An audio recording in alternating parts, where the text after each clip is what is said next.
মানে আপনি এটা নিয়ে গেছেন, তারপরে আর ভোট দিতে দেয় না। আপনার নাম কি? আর এই স্লিপটা কি আপনি আইডি কার্ড থেকে তারপর আপনাকে দেওয়া হয়েছিল?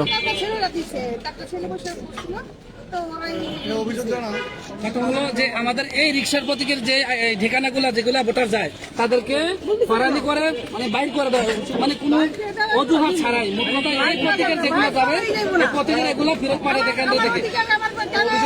এটা তো আইডি কার্ড দেখে তো এটা আপনার লিস্টে বাইর করা হয়েছে, যেহেতু আইডি কার্ড থেকে লিস্টে বাইর করেছে এটা ভুল হওয়ার কথা না, তাহলে কেন মানুষকে এগুলো করে এই মহিলাদেরকে কেন হয়রানি করা হয়? এটা তো এখনো মনে হতেছে সরকারের আমার মতো হন শুরু হয়ে গেছে, এখন তো সরকারের আমার নাই, কেন এগুলো করতেছে?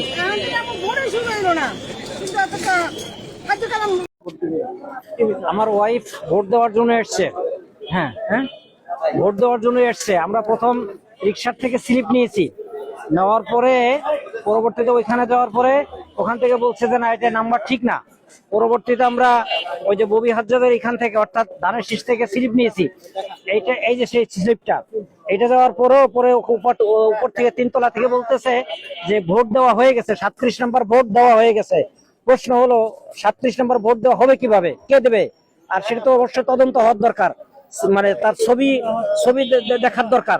কিন্তু এখন ভোট দিতে পারছি না আমরা, বিষয়টা ব্যবস্থা গ্রহণ করার দরকার।